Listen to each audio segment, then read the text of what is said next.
ऐसा करने पर विवश मत कीजिए गंगा पुत्र।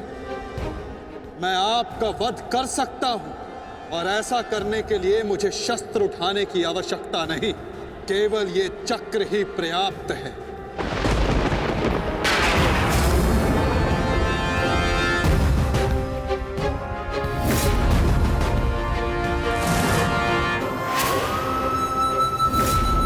गंगा पुत्र देवव्रत, मैं इस समय ना मनुष्य वासुदेव, ना ही मैं यदुवंशी कृष्ण, मैं इस समय केवल गुरु श्रेष्ठ हूं।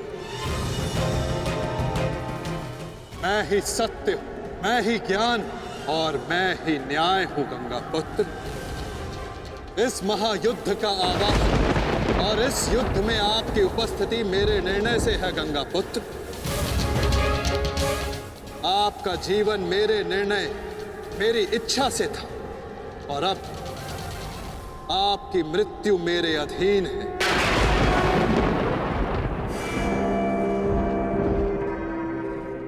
मैं पर ब्रह्म हूं, जिस पर कोई बंधन नहीं गंगा पुत्र, ना ही युद्ध के नियमों का और ना ही किसी प्रकार के वचनों का। आपके अंत के लिए शस्त्र ना उठाने की प्रतिज्ञा को तोड़कर मैं आपका वध करूंगा गंगा पुत्र।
धर्म स्थापना के मार्ग पर आगे बढ़िए वासुदेव।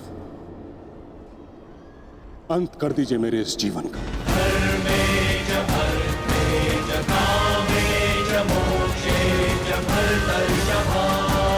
मैं स्वयं को आपको समर्पित करता हूं।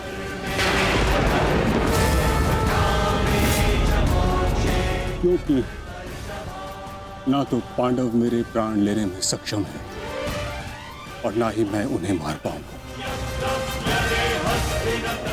मैंने सदैव धर्म का पालन किया, कभी अधर्म नहीं किया। यदि कोई अधर्म हुआ तो केवल ये कि मैंने आपको प्रतिज्ञा तोड़ने पर विवश किया। यदि आपको ऐसा लगता है कि आपने कोई अधर्म नहीं किया, तो यह आपकी सबसे बड़ी भूल है गंगा पुत्र। अवश्य आपने सदैव धर्म का पालन किया गंगा पुत्र, किंतु केवल अपने लिए, अपने वचनों के लिए, और यही आपका सबसे बड़ा अधर्म है। क्योंकि जिसके पास शक्ति हो उसे स्वयं के लिए नहीं, संसार के लिए उत्तरदायी होना चाहिए, और जो आप नहीं हो पाए गंगा पुत्र।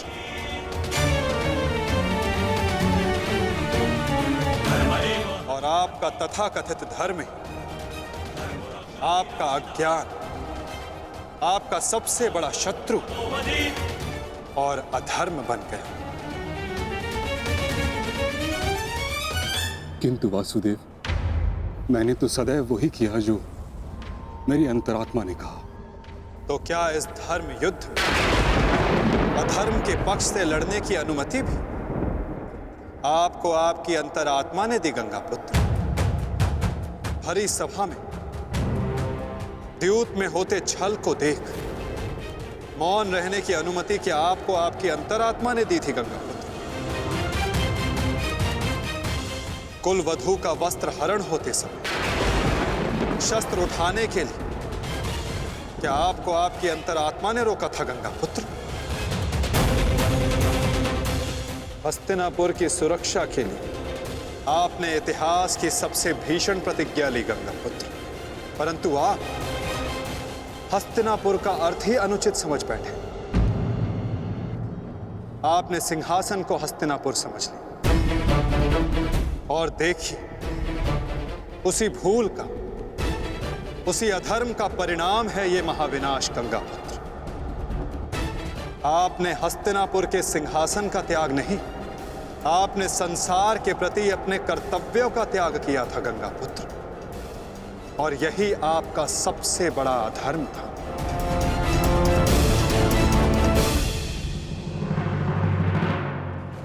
परिवर्तन ही संसार का नियम है गंगापुत्र, और संसार के कल्याण और उत्थान के लिए ऋतुएं भी स्वयं को परिवर्तित करती हैं, परंतु आपने परिवर्तन को नहीं स्वीकारा।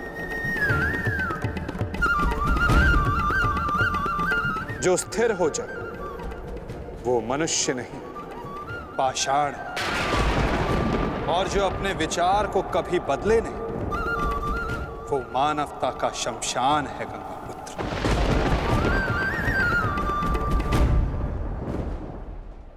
अपने कर्म के प्रति सजग ना रहना सबसे बड़ा अधर्म होता जो आपने किया गंगापुत्र, और यही इस महायुद्ध, इस महाभारत के होने का कारण बना।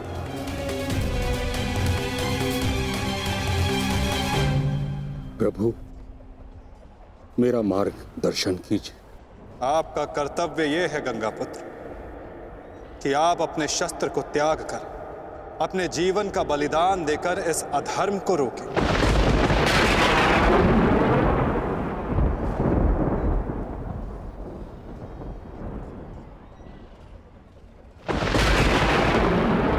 ठीक कहा वासुदेव। कदाचित मेरा अंत ही इस समस्या का समाधान है। आज जबकि मुझे अपनी भूल का भान हो गया है, मैं अपना प्रारब्ध स्वीकार करने के लिए तैयार हूं।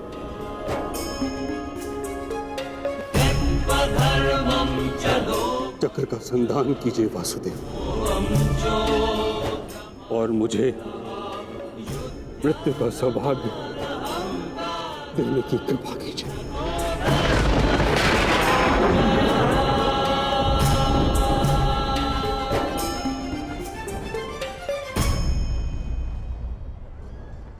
ठीक है, यदि आपकी इच्छा ये मृत्यु पाने की है तो मैं अपनी प्रतिज्ञा को तोड़कर तुम्हें मुक्त करता हूं गंगापुत्र।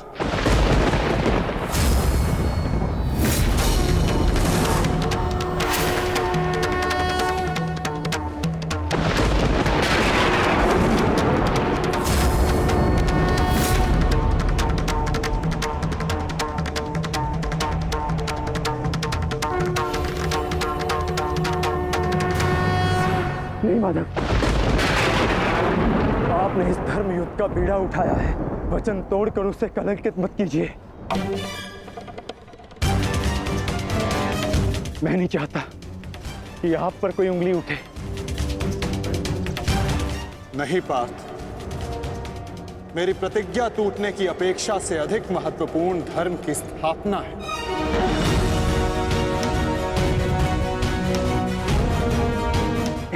नहीं माधव, नहीं। आपने ही भारभृग को वीर गति दी है माधव, ताकि इस युद्ध से जुड़ी प्रतिज्ञाएं, वचन और प्रारब्ध भंग ना हो सके। तो क्या आप स्वयं इसे तोड़ देंगे?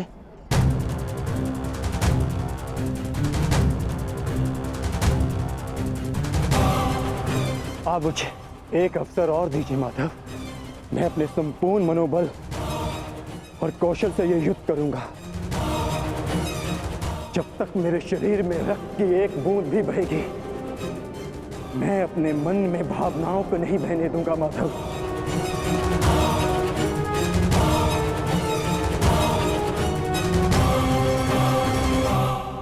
मैं पितामह का अंत करूंगा, अंत करूंगा, अंत करूंगा, अंत करूंगा।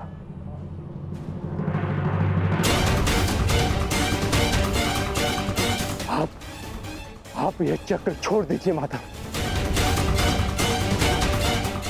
आप ये चक्र छोड़ दीजिए।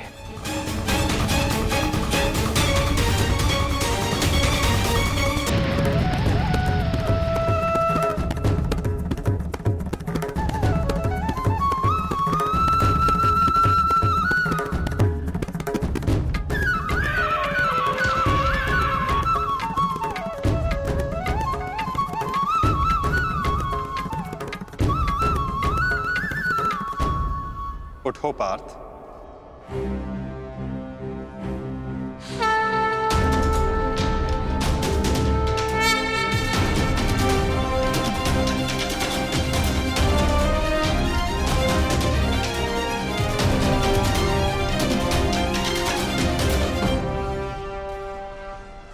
आपके हाथों मोक्ष पाना कदाचित मेरे भाग्य में नहीं वासुदेव।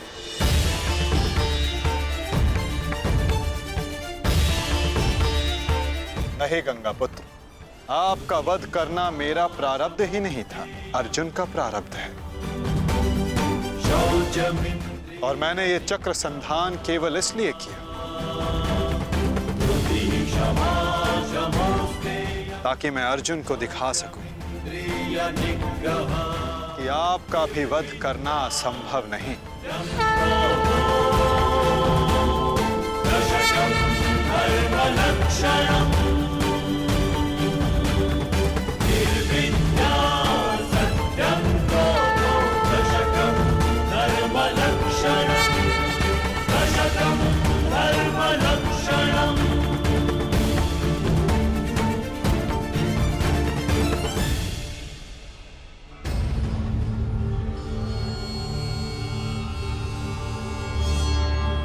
आओ पार्थ।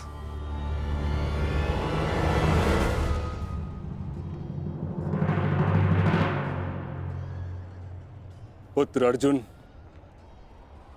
युद्ध आरंभ करें? मैं सज्ज हूं पितामह।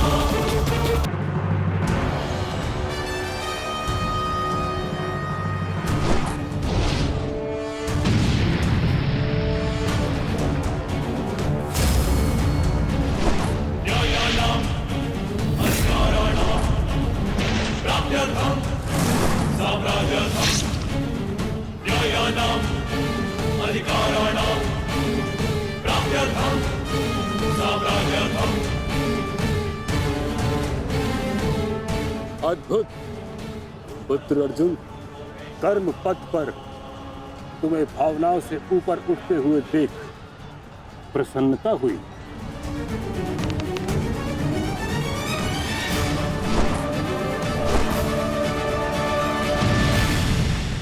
जब तक महामहिम के हाथ में शस्त्र हैं, उनके प्रहार की धारा कोई नहीं रोक सकता और ना ही उन्हें कोई निरस्त्र कर सकता है।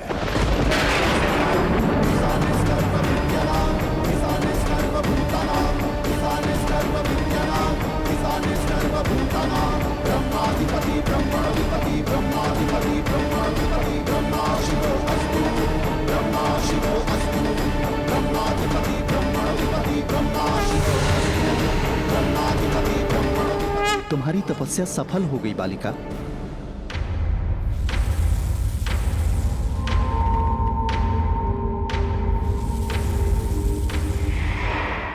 मांगो, क्या मांगना चाहती हो? गंगा पुत्र भीष्म का नाश।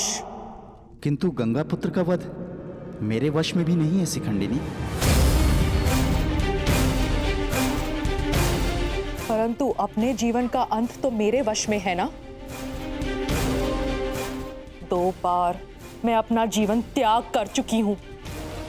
इस बार भी मैं फिर जन्म लूंगी और अगले जन्म में भीष्म का अंत करने आऊंगी।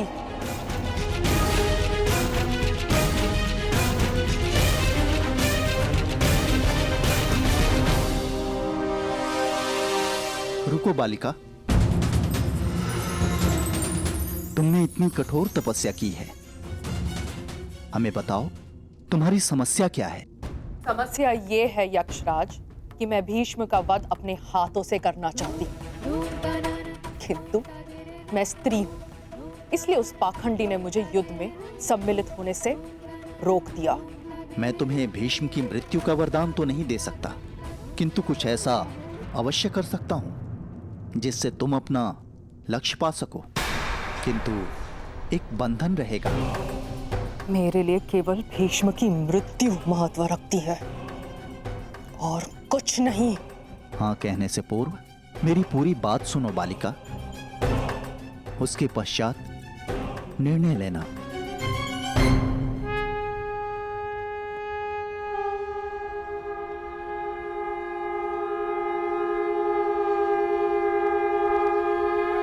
पुत्र अर्जुन, आज तुम कुशलता पूर्वक लड़े, परंतु मेरे वध के लिए यह पर्याप्त नहीं। हाँ, क्योंकि महामहिम के पास तुम सबके नाश के लिए पर्याप्त अस्त्र है धनुर्धारी अर्जुन।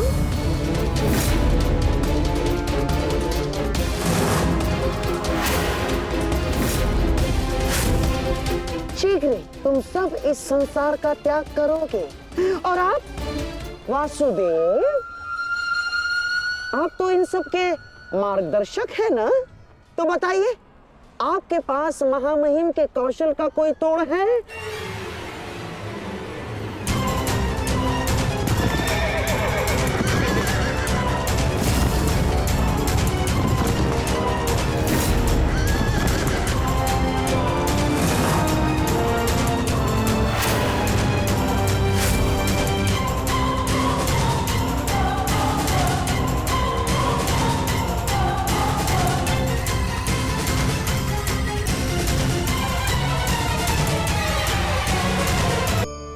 आज मैं आप सबको एक कहानी सुनाता हूं। एक दिन गोकुल में 2 व्यापारी आए।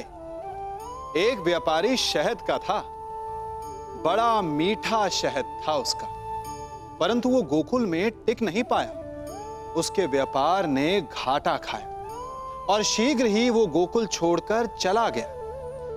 और दूसरा व्यापारी मिर्च का था।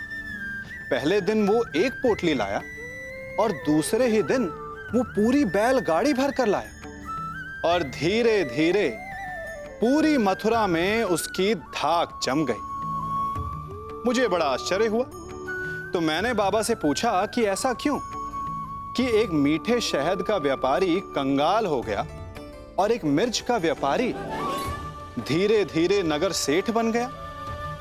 बाबा मुस्कुराए और उन्होंने कहा कि मीठी बोली बोलने वाले की तीखी मिर्च भी बिक जाती है और जो कड़वी बोली बोलता है उसका मीठा शहद भी नहीं बिकता। वाह, कितने उत्तम विचार हैं उनके। और उचित ही है, मनुष्य अपने जीवन में सदैव अपने वचनों से उठता है और अपने वचनों से ही गिरता है। इसलिए अपने जीवन में सदैव मीठी बोली बोलने का प्रयास कीजिए।